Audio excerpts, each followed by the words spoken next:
Bonjour à tous. J'espère que cela fonctionne bien. On a eu des petits soucis techniques, ce qui explique les quelques minutes de retard. Je m'en excuse. Je suis enchantée d'être avec vous pour ce premier stream. Déjà, je vais me présenter. C'est comme ça qu'on fait, je crois. Donc, je m'appelle Camille Chaise. Je suis la porte-parole du ministère de l'Intérieur. Alors, le ministère de l'Intérieur, c'est un grand ministère. Il y a au total 300 000 agents, des sapeurs-pompiers, sapeurs-sauveteurs, policiers, gendarmes, des agents de préfecture, sous-préfecture.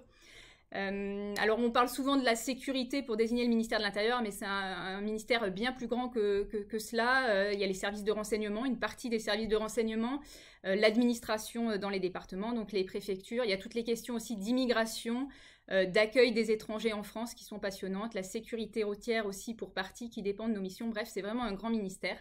Et j'avais envie de passer du temps avec vous pour parler des sujets qui intéressent ce ministère. Il y a beaucoup de sujets qui sont dans les débats de société, qui finalement participent à la vie sociale en France. Et donc voilà, c'est pour ça que j'avais envie de passer du temps avec vous. Alors, je suis pas une gameuse, je connais pas très bien les codes de la plateforme, donc j'espère que vous serez indulgents avec moi au début. Alors, ça fait un moment que je suis sur la chaîne Twitch des émissions.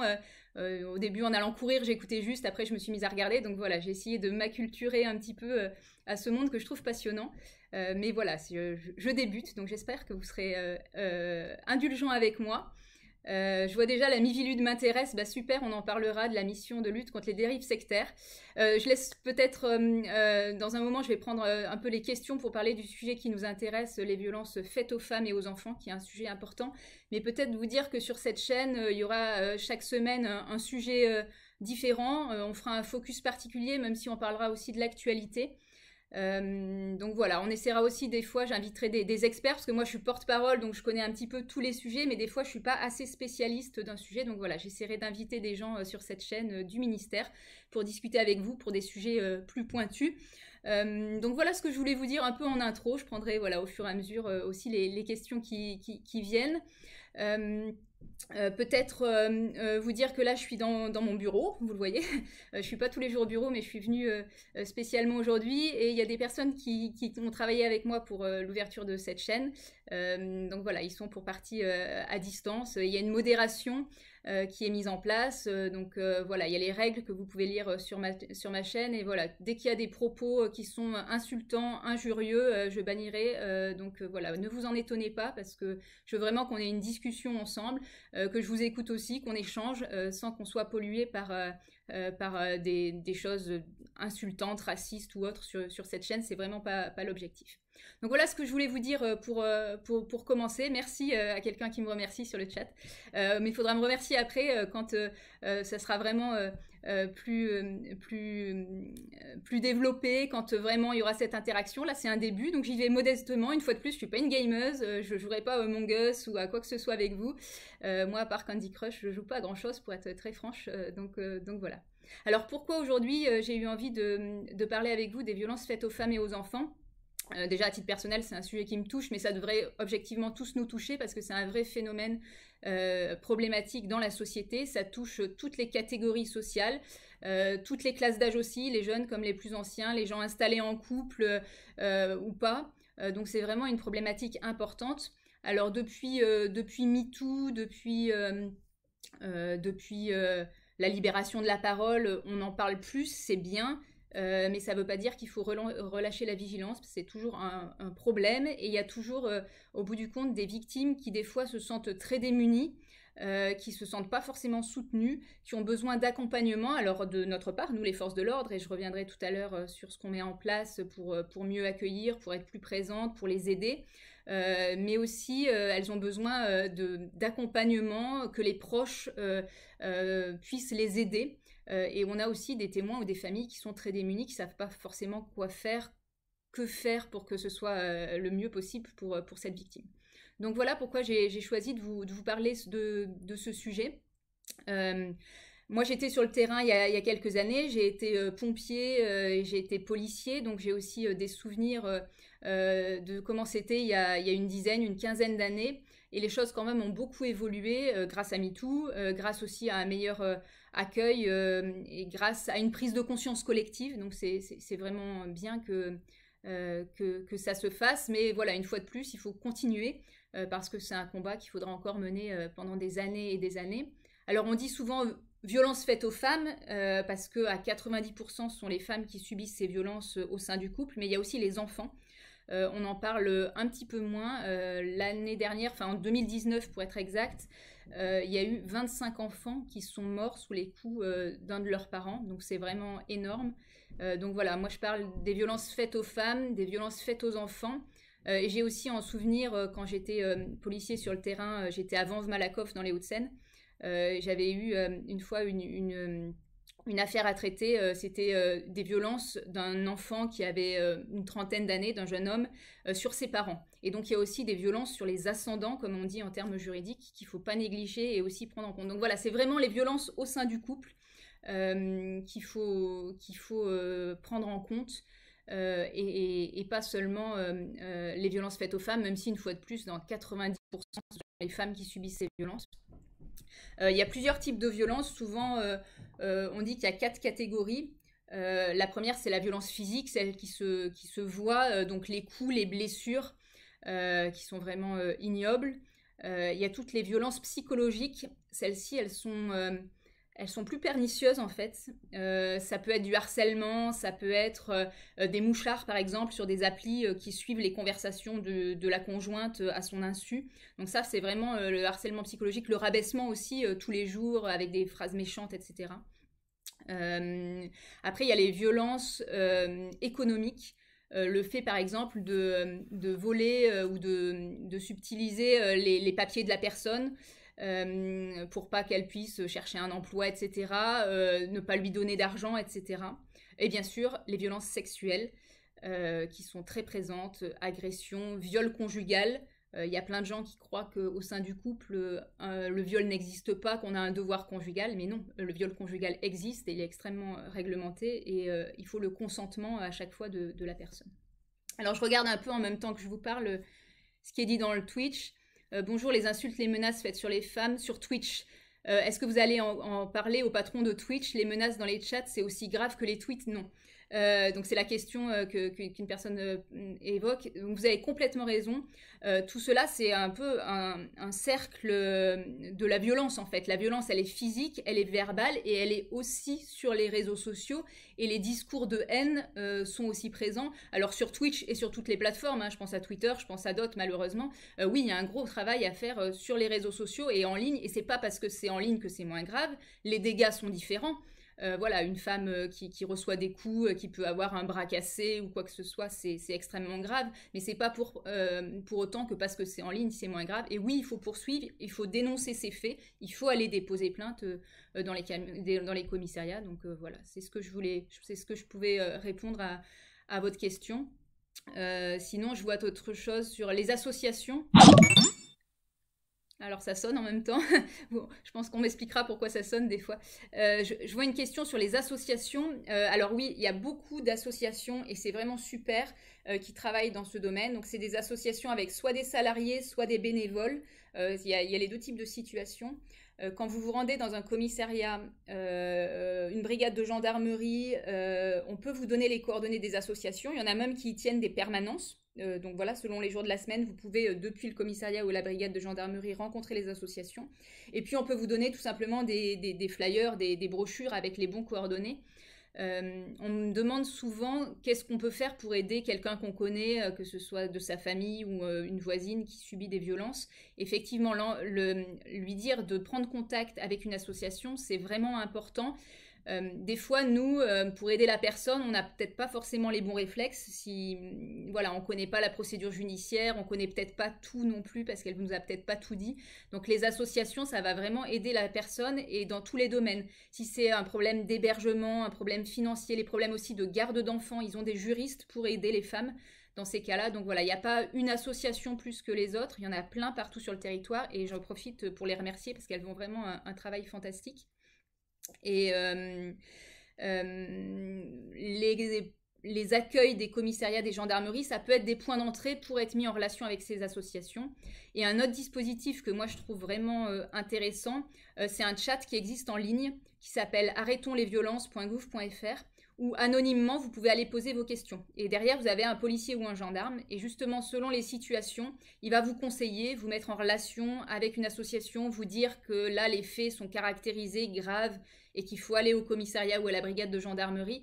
Et cette plateforme, arrêtonslesviolences.gouv.fr, elle est vraiment un point d'entrée simple, c'est H24, c'est anonyme, donc voilà, on dit ce qu'on a envie de dire, ce qu'on se sent de dire, quand on est victime et aussi quand on est témoin, c'est important. Donc voilà, moi, cette plateforme, elle existe depuis 2018. J'ai été la visiter une fois. Elle est basée en Île-de-France. Et il y a donc des policiers, comme je vous le disais, ou des gendarmes. Et il y a aussi une psychologue qui s'appelle Camille. D'ailleurs, elle s'appelle comme moi, je m'en souviens. Et cette femme, elle avait quoi, une trentaine d'années. Je pense qu'elle y travaille encore. Elle est vraiment super. Et selon les situations, les policiers peuvent aussi demander l'avis à la psychologue pour expliquer à la victime ce qui est le mieux de faire. Donc voilà, les associations et cette plateforme en ligne que vraiment je vous recommande quand vous avez un doute et que vous savez pas comment aider finalement votre proche. Moi, j'ai eu la situation la semaine dernière d'un étudiant qui m'a contacté avec une situation particulière. Et voilà, je lui ai conseillé d'aller aussi sur cette plateforme pour avoir un autre avis que le mien en tant que policière. Ça peut être pas mal d'expliquer anonymement sa difficulté. Alors je lis en même temps ce qu'il y a dans le chat. Oui, il y a un débat, oui, il y a des gens qui mettent dans le chat des choses inappropriées, et donc merci à ceux qui recadrent. Effectivement, moi enfin voilà, si ça vous intéresse pas, vous pouvez passer votre chemin. Moi je vous parle de ce sujet parce qu'il est important, et voilà, il est important pour tout le monde. Alors j'en parle aussi dans les médias traditionnels, à BFM, dans les radios, dans les journaux, mais je me dis qu'aussi sur les plateformes, il faut en parler, il n'y a pas de raison de ne pas en parler en fait. Alors, s'il y a un refus de dépôt de plainte, il faut demander le numéro du proc d'astreinte. Donc, quelqu'un fait ce commentaire. Alors, juste sur le refus de plainte, normalement, et c'est écrit dans tous nos textes, tous les policiers et les gendarmes doivent prendre votre plainte. C'est interdit de ne pas la prendre. Donc ça, c'est la règle déjà. Si on ne la prend pas, votre plainte, il y a un problème et ce n'est pas normal. Donc ça, je le dis très clairement. Donc après, il y a différents recours. Effectivement, si ce qui est totalement anormal, on vous refuse cette plainte, il faut le faire savoir parce que c'est pas normal, c'est une faute du policier ou du gendarme. Et donc, il y a plusieurs dispositifs. Effectivement, soit vous pouvez écrire au parquet, au procureur de la République, pour faire un courrier pour dire que c'est pas normal et que vous voulez rétablir les choses. Soit vous avez aussi maintenant une possibilité de signalement à l'inspection générale de la police nationale ou à l'inspection générale de la gendarmerie nationale. Vous pouvez, sur un formulaire en ligne, dire qu'on vous a refusé votre plainte. Et à ce moment-là, il y a une enquête interne qui se met en place pour vérifier comment c'est possible, recadrer le policier ou le gendarme, le sanctionner le cas échéant. Parce qu'une fois de plus, c'est interdit de refuser une plainte aujourd'hui. Et les violences conjugales, bien sûr, font partie des motifs de prise de plainte, quelle qu'elle soit. Alors, il y a une autre situation qu'il faut mentionner. Des fois, on va vous conseiller plutôt une main courante qu'une plainte. Ça dépend. Par exemple, si vous êtes témoin, soit on va prendre un procès-verbal de renseignement, soit une main courante, soit une plainte. Ça va dépendre des fois. Et la main courante, en fait, c'est un petit peu la mémoire des services de police et de gendarmerie. Ça va rester, comme une preuve dans nos éléments, dans notre mémoire informatique, on va dire, au commissariat ou à la brigade de gendarmerie. Donc, si 6 mois, 1 an, 2 ans après, la victime ou un autre témoin mentionne des faits, on va pouvoir rapporter cette main courante et la mettre dans les dossiers judiciaires. Donc, c'est quand même quelque chose de fort. Par ailleurs, les commissaires de police, les officiers de gendarmerie lisent toutes ces mains courantes en matière de violence conjugale, et si c'est des faits graves, elles vont être envoyées, ces mains courantes, au procureur de la République qui pourra, lui, décider d'ouvrir une enquête. Mais sinon, la main courante en tant que telle, il n'y a pas d'enquête, donc voilà, il n'y a pas de confrontation, par exemple, avec l'auteur des faits, etc. C'est en dessous de la plainte, mais on garde une trace. Et des fois, c'est la première étape pour la victime pour commencer à rentrer dans la chaîne pénale. Donc voilà. La plainte, on ne peut pas vous la refuser. Des fois, on vous proposera autre chose, une main courante, un PV de renseignement, ça c'est possible. Et à ce moment-là, il y a une sorte, de discussion qui se passe entre le policier et le témoin ou la victime pour voir ce qui est le mieux pour la victime. Nous, on fera toujours ce qui est le mieux pour la victime. Et je peux vous dire qu'il y a vraiment des instructions hyper strictes pour que tous les policiers et les gendarmes prennent ça en priorité numéro 1 Aujourd'hui, c'est inadmissible qu'on ait 200 000 femmes par an qui sont victimes de violences conjugales. 200 000, je ne sais pas si vous vous rendez compte. Hier, quand je réfléchissais à ce que je vais aller vous dire, j'ai pris ma calculette sur le smartphone et j'ai fait 200 000 divisé par 365. Et après, j'ai divisé par 4 et je suis arrivée au fait qu'il y a une femme toutes les 2 minutes qui est victime des coups de son conjoint, ex-conjoint, petit copain, etc. Une femme toutes les 2 minutes, c'est juste énorme. 200 000 par an, 210 000 même, je crois. Donc voilà, il faut faire quelque chose. La police, la gendarmerie, bien sûr, c'est notre travail, mais aussi les témoins, l'entourage, les familles, il faut vraiment rien laisser passer, clairement. Donc je regarde s'il y a d'autres questions. Donc voilà, le dépôt de plainte, je crois que j'ai répondu. Je vous donnais les chiffres 200 000. Il y a aussi il y a les viols qui sont encore extrêmement nombreux. Et dans un tiers des cas, c'est le conjoint ou l'ex-conjoint qui viole la femme. Et dans un autre tiers des cas, la femme qui est victime d'un viol connaît en fait son agresseur. Donc voilà, faut pas croire que le viol c'est un truc comme ça qui vous tombe dessus alors que vous rentrez le soir dans la rue. Non, la plupart des cas, la victime connaît son agresseur.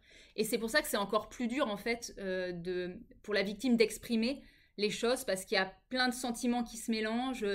Il y a la culpabilité, même des fois la honte. Il y a aussi la conséquence en fait du fait qu'elle dénonce les choses. Si c'est par exemple quelqu'un de la famille...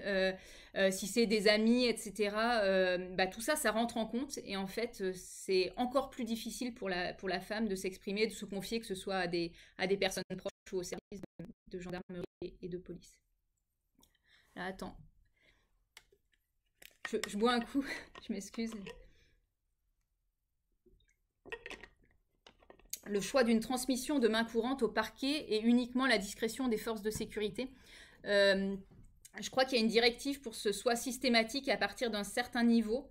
Mais concrètement, en fait, tous les matins, moi j'étais il n'y a pas si longtemps commissaire dans un commissariat, tous les matins, en fait, vous recevez toutes les plaintes sur votre bureau et toutes les mains courantes. Enfin, maintenant, c'est informatique, vous regardez ça en ligne. Et le commissaire de police ou l'officier de gendarmerie, il va tout lire. Lire toutes les plaintes, lire toutes les mains courantes. Et quand c'est des affaires relatives à des violences conjugales, il va tout lire et à chaque fois, il va se poser la question pour les mains courantes, est-ce que c'est suffisamment grave pour qu'on en informe le parquet?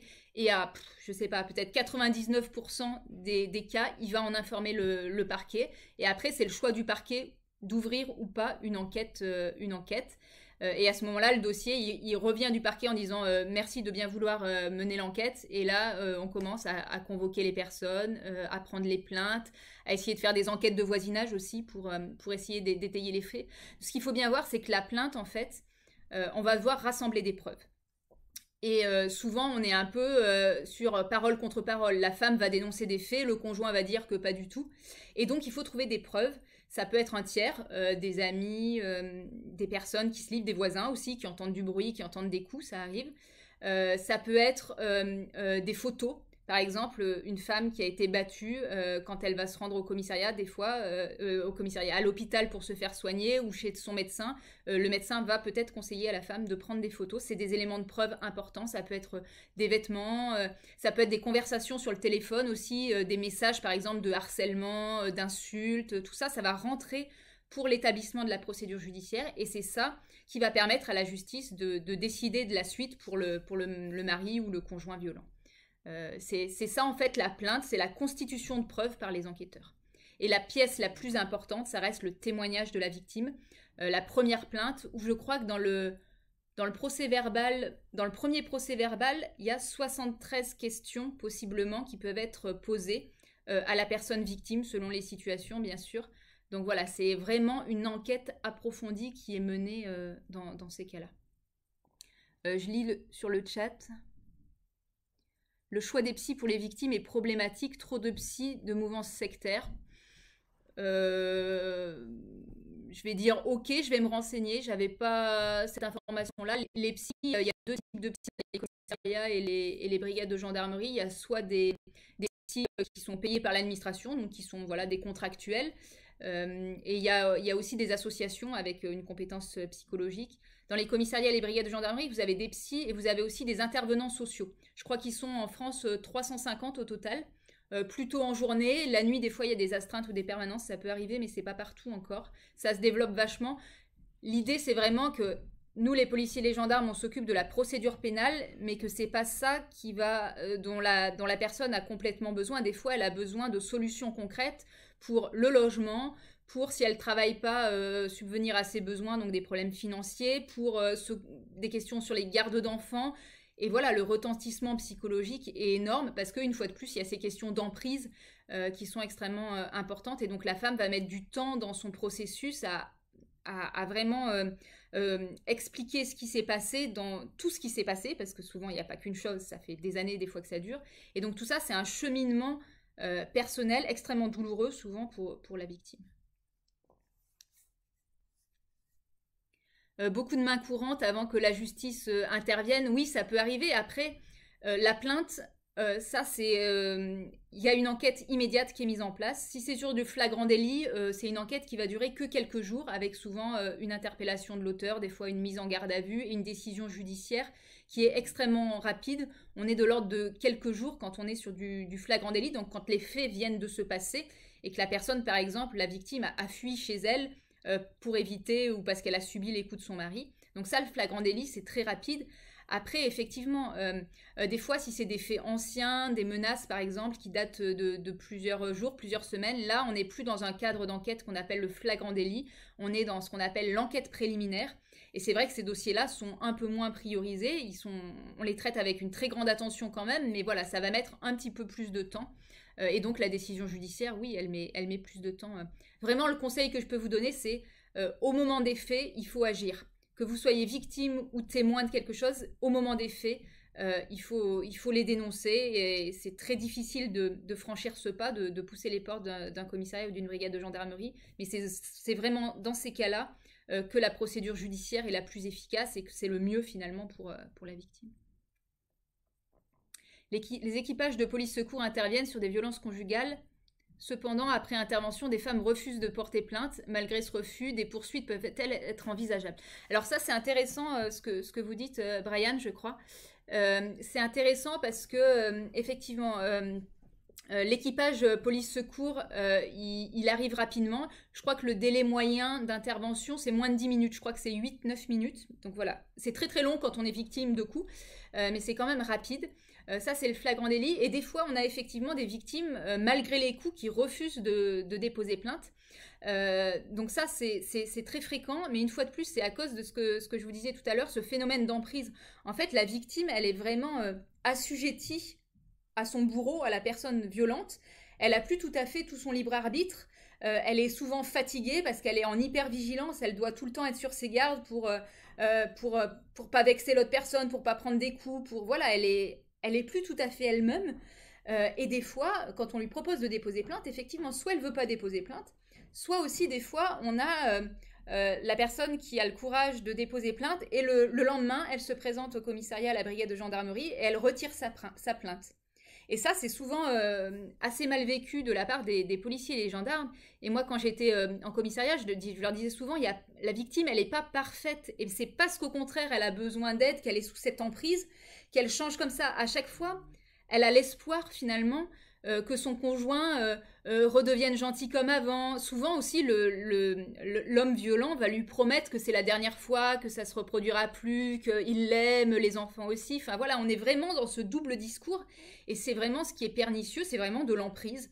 Et c'est pour ça que c'est intéressant que vous parliez des dérives sectaires aussi dans le chat au tout début de ce live. Parce qu'on a ce même phénomène d'emprise, la personne n'a plus tout à fait son libre arbitre et c'est extrêmement grave parce qu'elle va subir des choses qu'en temps normal, si elle était vraiment elle n'accepterait pas. Et donc voilà, les victimes, elles peuvent changer d'avis. C'est difficile pour les policiers et les gendarmes qui se sont investis et en même temps, clairement, faut comprendre la victime, ce qu'elle fait et ce qu'elle vit, c'est hyper dur. Donc c'est à nous, les forces de l'ordre, de nous mettre à son rythme, à sa portée et à apporter notre aide, quelles que soient ses décisions en fait. Qu'est-ce qu'on peut faire si on connaît quelqu'un victime et qu'elle ne veut pas déposer plainte? Le premier truc, c'est être là pour elle. Si elle s'est confiée à vous, c'est qu'elle a confiance en vous. Donc c'est hyper important de l'écouter. Je sais pas si tu parles d'une situation que tu vis, mais sûrement. Mais voilà, si elle te fait confiance, continue à... Ne romps pas cette confiance, aide-la, écoute-la et sois là pour elle. Essaie aussi peut-être de la mettre en lien avec des associations. Parce que toi, tu n'as peut-être pas tous les leviers pour l'aider, et peut-être qu'auprès des associations, elle aura toutes les bonnes infos pour répondre à sa situation. Et si un dernier truc, je pense que tu peux faire, c'est discute avec elle du fait que si un jour elle se sent vraiment en danger, il faut qu'elle fuit, qu'elle parte. Voilà, il y a 146 femmes l'année dernière qui sont mortes sous les coups de leur mari. Voilà, donc il y a un moment, dans cette situation, sous des coups, il faut qu'elle parte. Et elle peut même, tu peux lui conseiller de préparer un petit sac, en gros, un sac d'urgence avec son téléphone, sa photocopie de son passeport, sa carte vitale, tous les papiers dont elle pourrait avoir besoin, parce qu'une fois que tu as fui, ton conjoint, ex-conjoint, tu vas avoir du mal à récupérer tes choses. Peut-être qu'il va les brûler, les dégrader, enfin il y a plein de situations horribles. Donc voilà, ce que tu peux faire aussi, en plus de rester proche d'elle, de l'écouter, d'être vraiment là pour elle dans ce lien de confiance, tu peux lui parler de ça avec elle et voilà, t'assurer que le jour où elle se sent en danger, elle fuit quoi. Enfin voilà, j'en ai la chair, voilà, la chair de poule, ça me rappelle aussi des mauvais souvenirs d'intervention, mais voilà ce que je ferais moi si j'avais comme ça une personne qui se livrait sur sa situation.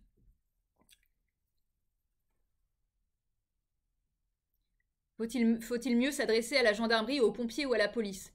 Alors les pompiers, ils vont vous apporter un secours de type paramédical, médical, donc ils vont vous aider par rapport aux blessures, vous amener à l'hôpital par exemple, etc. Souvent les pompiers, moi quand j'étais pompier, je m'en souviens, vous sentez en fait, vous sentez en rentrant dans la famille, dans l'appartement, vous sentez qu'il y a quelque chose d'anormal qui s'est passé, que la personne des fois elle vous dit je suis tombée, etc. Mais vous sentez bien que c'est pas vrai, donc je pense que souvent les pompiers aussi, ils amènent à l'hôpital parce qu'ils sentent qu'il faut sortir la femme de son cercle familial et qu'il faut la sauver des coups et pas juste voilà, la recoudre ou quoi que ce soit. Donc voilà, le pompier, il va vous aider sur le secours. Policiers et gendarmes, c'est pareil. Selon où vous êtes, c'est plutôt dans les grandes agglomérations et plutôt à l'extérieur, bah, c'est policiers ou gendarmes qui se déplaceront. C'est le même type de service de protection qui vous sera apporté. Donc voilà, les pompiers c'est le 18, la police et la gendarmerie c'est le 17. Voilà pour le petit rappel sur les numéros. Et le 112 c'est le numéro européen. Donc si ça se passe dans un autre pays c'est le 112 et vous avez les pompiers, donc enfin les secours ou les forces de sécurité selon les situations. Il faut lire les commentaires dans sa tête si vous voulez pas avoir des montages. Ok, bah merci, je ne savais pas. Merci, voilà, je découvre, comme je vous l'ai dit, je suis une streameuse en herbe, donc ok, je lis dans ma tête maintenant, merci pour le conseil.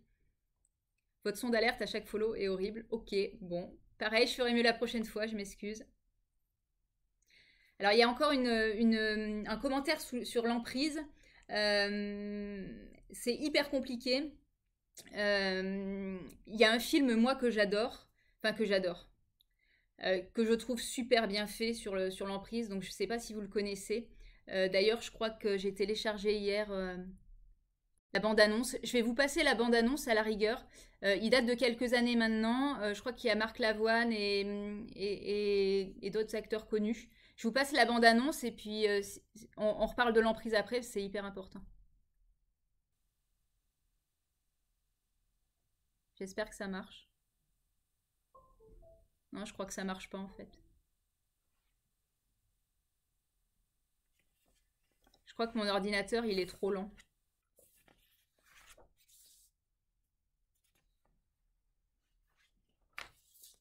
Bon, bah,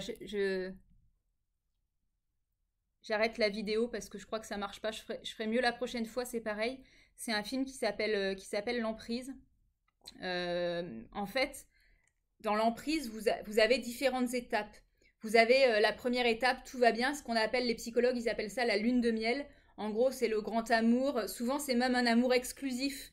Le mari ou le conjoint, il va isoler la personne, elle revoit pas ses anciens amis, voilà, elle a que ses amis à lui par exemple. Enfin voilà, c'est une lune de miel, mais déjà qui construit quelque chose de l'emprise et sous couvert d'un très grand amour. Et puis après, vous avez des tensions dans le couple. Des fois, c'est par exemple au moment d'une maternité, il y a des désaccords, tout ça. Et à un moment, une cassure. Et c'est là que la violence intervient. Sauf que c'est pas juste ça, l'emprise, ça se reproduit en fait à l'infini. Après la violence et la cassure, vous avez à nouveau un moment avec une lune de miel où le conjoint violent va dire que c'est la dernière fois, que ça se reproduira pas, etc. Et ça recommence à l'infini. Et pendant que ça recommence, la victime, elle s'épuise, elle se fatigue parce que, comme je vous le disais tout à l'heure, elle est hyper vigilante, elle sait pas trop de quoi demain sera fait, elle essaie de changer, d'être mieux pour plaire, pour que son conjoint soit apaisé, qu'il redevienne pas violent. Bref, c'est vraiment, c'est une mécanique finalement et on n'en sort pas tout seul de cette mécanique. Euh, et il faut voilà, il faut se faire aider. Et quand il y a de la violence, il faut déposer plainte parce que c'est voilà, c'est pas normal. Ça ne doit pas arriver. Et l'amour ou le couple, c'est pas ça clairement, c'est pas cette violence. Donc voilà sur l'emprise et sur finalement cet engrenage, cette spirale de la violence. Donc allez voir ce film qui s'appelle L'emprise, voilà, comme le nom l'indique, il est vraiment très poignant. Il y a un autre film qui est bien, je crois, c'est Jusqu'à la garde, ça s'appelle. C'est justement sur une femme qui essaie de s'en sortir et vous voyez aussi ce phénomène d'emprise. Euh, les ordinateurs surpuissants du ministère, oui. Non, mais j'ai une tablette, je sais pas, je me suis peut-être que j'ai pas fait comme il fallait. Je regarderai la prochaine fois pour que ça marche. Faut augmenter le budget, oui, bah je vais dire ça à mon chef. Voilà, j'essaierai de faire mieux la prochaine fois en tout cas. Ah, la bande-annonce est ici, Fabien qui nous dit ça. Alors attends, Fabien, j'essaie de... Ouais, j'ai pas réussi, Fabien, à prendre le lien. C'est gentil en tout cas, mais...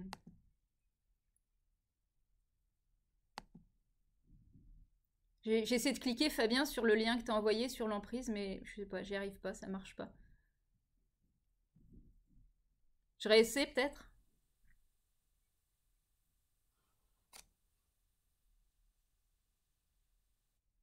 Non, bah c'est pas grave, tant pis, je suis désolée.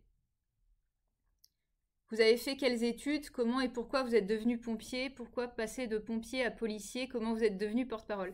Bah là, il faudrait, ça prendrait du temps à tout vous dire. Moi, je suis d'origine d'Auvergne et je suis montée à Paris pour mes études.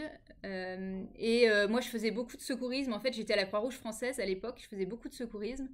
Et pendant mes études, à un moment, je cherchais un stage. Je devais faire un stage de 3 ans. Et il y a un dispositif, je pense que ça existe encore, qui s'appelait les stages armée jeunesse. Donc j'ai postulé à la brigade des sapeurs-pompiers de Paris pour un stage de 3 mois. Et à l'époque, ces stages, ils étaient rémunérés, c'était le SMIC, ce qui pour moi était énorme. Je suis d'une famille modeste. Et voilà, c'est pour ça que j'ai fait un premier stage, déjà parce que le secourisme, ça m'intéressait, et à la brigade des sapeurs-pompiers aussi, parce que bah, voilà, c'était rémunéré. Et c'était super. Je me suis occupée de tout ce qui était au service médical, du contentieux médical. Moi, je suis plutôt juriste quand même de formation. Et après ça, ils m'ont proposé d'être réserviste à la brigade des sapeurs-pompiers de Paris. Donc j'ai fait ça 5 ans. C'était juste fantastique. Moi, j'ai énormément appris et je leur dois vraiment beaucoup, même sur le... J'ai appris professionnellement, mais j'ai appris aussi sur la vie, quoi. Quand vous rentrez chez les gens, voilà, vous avez des situations à gérer. Moi, j'étais toute jeune, j'avais une vingtaine d'années. Bah voilà, c'est pas rien, vous avez entre vos mains en fait déjà la vie des gens par des gestes techniques, un massage cardiaque, vous pouvez sauver des gens. Et puis vous voyez en fait l'univers de la famille, vous voyez comment ça se passe au sein de la famille. Et donc, enfin voilà, je pense que moi ça m'a fait mûrir, grandir énormément. Et une fois sur une intervention, je me souviens, c'était un accident de la route, il y avait aussi la police et j'ai commencé à discuter avec les policiers. Voilà, et ça m'a intéressée.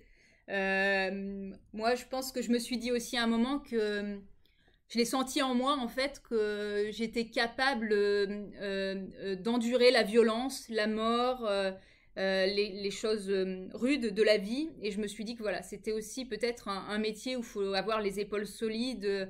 Voilà, faut être solide, je pense, pour être policier comme pompier d'ailleurs. Et j'ai eu envie à un moment, voilà, de défendre la veuve et l'orphelin, mais du côté de la police. Voilà un peu mon parcours. Et comment je suis devenue porte-parole du ministère. Bah, je me suis déjà occupée un peu de la communication de la police pendant quelques années. Et je pense que voilà, il y a des gens qui ont trouvé que que je sais pas, je me débrouillais bien ou que j'expliquais bien les choses. Donc ils m'ont proposé d'être porte-parole pour tout le ministère. Donc voilà, policiers, gendarmes, mais aussi pompiers, le travail des préfectures aussi, qui coordonnent beaucoup de choses sur le terrain, dont on parle pas beaucoup. On dit souvent, je suis agent en préfecture, sous-préfecture, les gens ils savent pas trop ce que c'est. Et en fait, il y a tout un côté de service à apporter aux personnes, d'accueil, d'intégration, d'aide à la délivrance de titres, par exemple, pour les personnes étrangères. Et donc voilà, un travail aussi de préparation et de gestion de crise. C'est hyper important. En fait, c'est un peu la colonne vertébrale de l'État sur les territoires. Et même dans des endroits ruraux assez reculés, il y a une sous-préfecture, des agents de préfecture. Voilà. Vous devriez être ministre. Ah non, je crois pas. Je vais avoir des problèmes, dites pas des trucs comme ça. Ah, il y a quelqu'un d'autre qui essaie d'envoyer la bande-annonce. Alors attends, j'essaie de cliquer. Ah, mais ça bouge, alors ça va pas.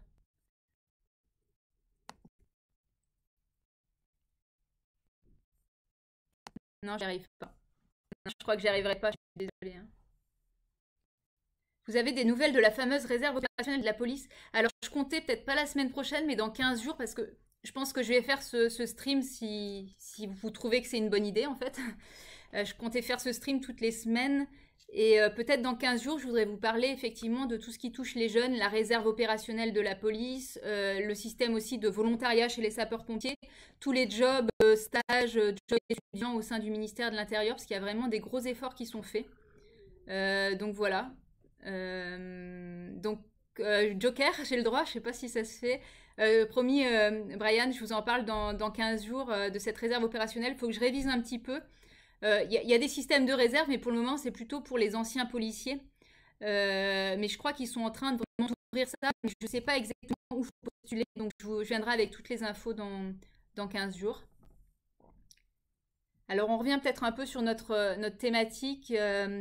Les enfants peuvent-ils être incités à dénoncer les violences dont ils sont témoins dans les familles? Donc ça, c'est une très bonne question. Les enfants, sur les violences conjugales, c'est très compliqué. D'abord parce que eux-mêmes déjà voient les violences que subissent leurs mères. Et ça, je ne peux pas vous dire à quel point c'est marquant, avec ce sentiment de ne pas pouvoir défendre votre mère, en fait, face au coup du mari violent. Quand ce n'est pas les enfants eux-mêmes qui ont des violences aussi, parce que dans bien nombre de cas, c'est la femme et les enfants qui ont les violences, hein. C'est toutes les personnes qui parasitent le mari violent. Donc voilà, soit les enfants ils ont des violences, soit sinon ils ont ce sentiment de ne pas pouvoir aider leur mère, ce qui est horrible aussi. Et donc, au cours de la procédure, ils peuvent être entendus comme témoins. C'est pas systématique, mais ils peuvent. Ça vient étayer le dossier. Et là, vous avez une sorte, et c'est vraiment brutal, hein, vous avez une sorte de conflit de loyauté qui s'installe. Soit je dénonce mon père, soit je peux pas aider ma mère. C'est ça, en gros, ce qui se passe dans l'esprit des enfants. Donc, c'est à votre question, elle est vraiment bonne. C'est pour ça que souvent, pour les auditions d'enfants, déjà, on filme. Euh, on les installe souvent dans des salles qu'on appelle les salles Mélanie. C'est des salles qui sont vraiment dédiées aux enfants. Donc par exemple, il y a des jeux, il y a une atmosphère particulière pour que l'enfant, notamment les petits-enfants, se sentent à l'aise et puissent s'exprimer vraiment de manière à l'aise. Donc ces salles Mélanie, il y en a plus de 300 je crois en France, soit dans la police, soit dans les brigades de gendarmerie, soit aussi des fois dans les hôpitaux. Donc ces salles Mélanie sont là vraiment pour libérer la parole des enfants. Et on va chercher à évaluer ce qu'a vu l'enfant et des éléments de preuve, une fois de plus. Comme je vous dis, on va chercher des preuves. Mais il ne faut pas se leurrer, un enfant, de toute manière, dans une famille où il y a de la violence, un enfant, on dit toujours, c'est une éponge. Et lui, il va subir ces violences, même si elles ne sont pas directement dirigées contre lui. Il est dans son univers de la violence. Je ne vous parle même pas de l'image que ça renvoie sur le couple, hein, sur l'amour pour plus tard, etc. C'est vraiment dévastateur en termes psychologiques pour l'enfant. Donc oui, les enfants, on va essayer de prendre leur plainte si on pense que c'est possible et que l'enfant a vu des choses ou a été témoin de choses. Oui, on va effectivement essayer de recueillir son témoignage.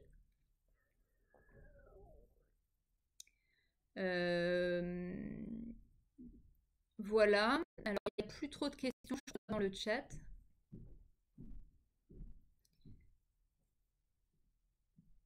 Alors, la formation. Alors, la formation, oui, la formation, je pense, des policiers et des gendarmes. Oui, c'est une bonne question. Oui, j'enlève.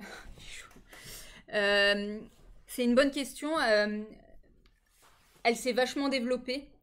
Aujourd'hui, tous les policiers et les gendarmes qui sortent des écoles de police et de gendarmerie sont formés aux violences conjugales. Ça, c'est une première chose. Je crois que l'année dernière, il y a eu au total 75 000 policiers et gendarmes formés. Donc, c'est vraiment énorme. Après, il y a aussi des brigades spécialisées. Ce qu'on appelle dans la police, ça s'appelle, je crois, brigade de protection des familles. Dans la gendarmerie, c'est des brigades de confiance et de protection des familles. Donc c'est un peu pareil. Et là, les agents, ils sont plus que spécialisés sur ces questions. Ils ont eu vraiment une formation, c'est, je crois, une dizaine de jours au total, avec les associations, avec des juges aussi spécialisés sur ces questions. C'est de plus en plus interprofessionnel, en fait, nos formations. Et eux, c'est vraiment les meilleurs pour prendre les plaintes. Donc oui, la formation, elle est là. Mais aussi on forme les gens aux accueils, que ce soit des personnels administratifs ou des policiers ou gendarmes dans les accueils, parce qu'on sait que c'est un moment important. Déjà, la femme, elle a vraiment pris sur elle, elle a eu une difficulté à rentrer, à faire cet acte finalement positif de rentrer dans un commissariat, une brigade de gendarmerie. Et c'est pas pour qu'on lui demande d'étaler tout ce qui s'est passé devant les autres personnes qui attendent pour un cambriolage ou pour je sais pas quoi, pour un rétroviseur cassé. Donc oui, maintenant, à l'accueil, les gens, ils sont formés. Dès que ça traite de violence conjugale, on va isoler la personne avec un enquêteur dans un bureau dédié. Et il y a aussi en place dans les accueils ce qu'on appelle une grille d'évaluation du danger, avec des questions. Et donc, dès que la personne est dans ce bureau spécifique et qu'elle est prise en charge, on va lui poser un certain nombre de questions pour voir s'il y a une urgence immédiate d'intervention, notamment d'interpellation de l'auteur, ou alors s'il faut vraiment commencer à prendre la plainte, travailler avec la personne sur ce qui s'est passé. Donc voilà, ça va dépendre des situations. Mais oui, les gens sont plus formés, clairement. Les policiers et les gendarmes sont bien mieux formés qu'avant, ça c'est une certitude. Donc formation initiale et continue, ou les deux, pour Brian, qui est très intéressé. Merci pour les questions dans le chat.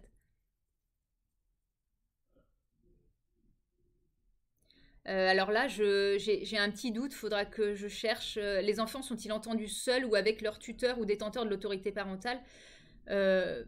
Je crois que c'est seul, mais j'ai un petit doute, donc voilà, je suis désolée. Je chercherai, je sais pas si la plateforme permet que je te réponde, Lys, tout à l'heure, ou je sais pas quel est ton nom en fait, j'arrive pas à le prononcer. Donc si c'est le cas, je vais me renseigner, je vais appeler quelqu'un qui sait mieux que moi et je te répondrai dans le chat ou en DM, je sais pas trop comment ça marche quand j'aurai la réponse. Mais c'est une très bonne question.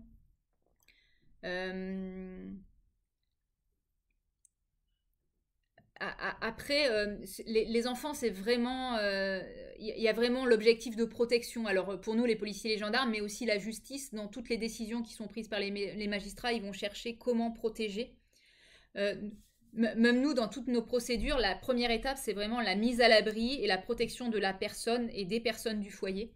Donc ça, c'est la première brique, on va dire. Et après, c'est l'enquête judiciaire. Comment constituer un dossier pour que la justice puisse être rendue par un magistrat. Après, c'est vraiment nos deux pieds qui sont hyper importants dans ce processus. Les maires peuvent-ils agir avec leur pouvoir de police?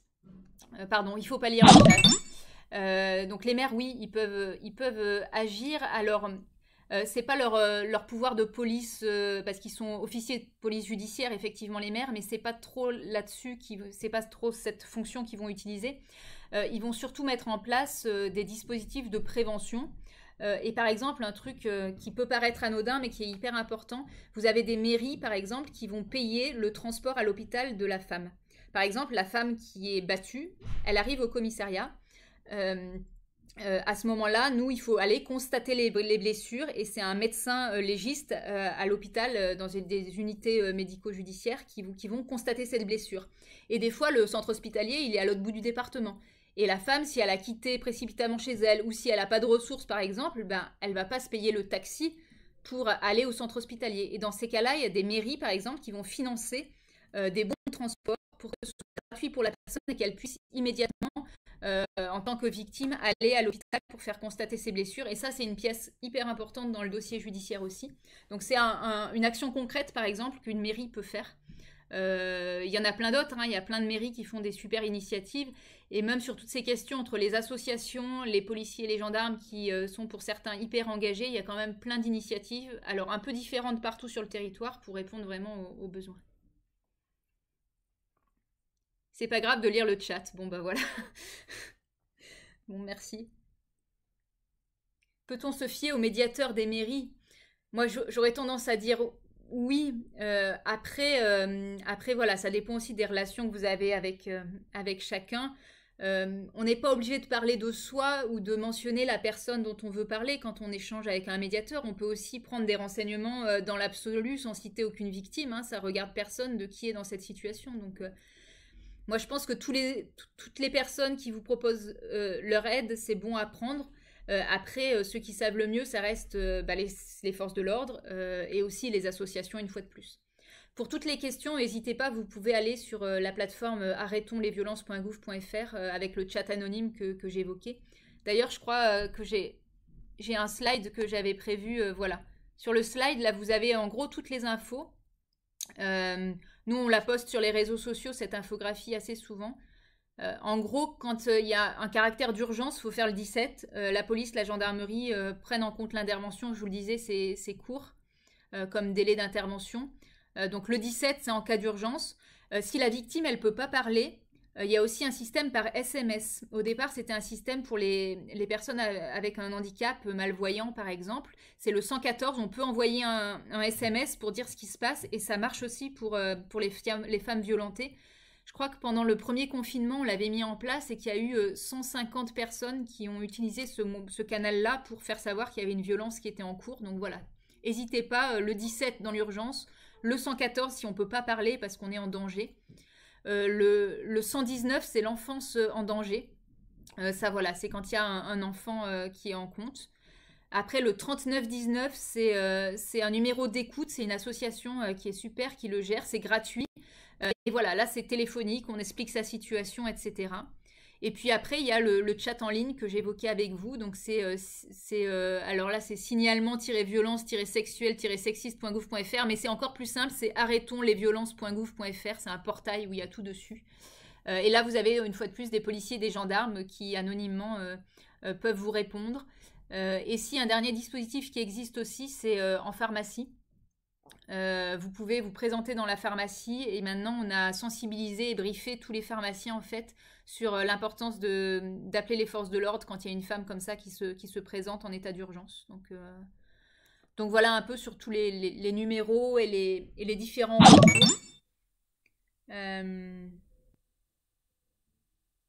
pourquoi le relogement se fait-il pour la victime? Pourquoi pas plutôt déloger l'auteur des violences? C'est hyper important ce que vous dites. La question du logement, en fait, elle est centrale. Quand vous habitez avec quelqu'un et que ce bien, par exemple, lui appartient ou que c'est lui qui paie le loyer ou même si vous payez à deux, hein, ça ne change pas grand-chose. Qui part normalement, c'est le mari violent. C'est ce qu'on se dit tous. Et d'ailleurs, c'est ce qui est prévu normalement. C'est la personne violente qui est évincée de son logement.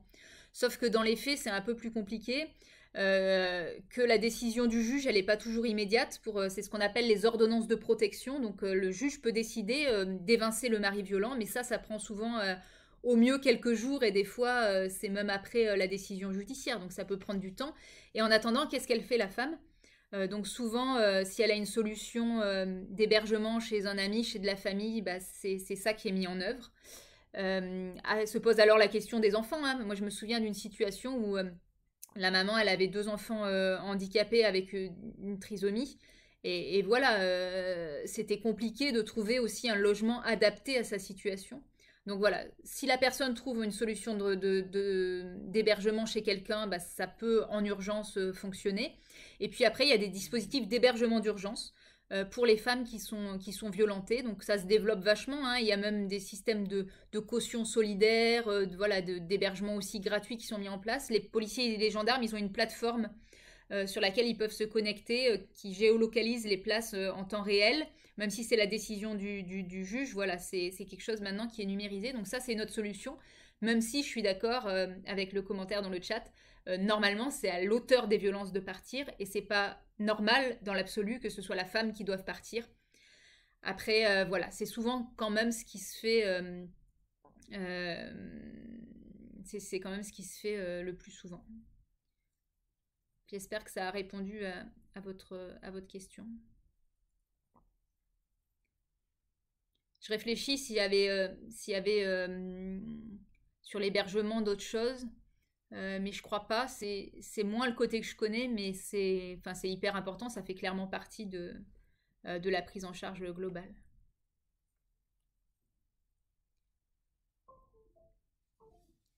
Mais écoutez, je sais pas s'il y a d'autres questions.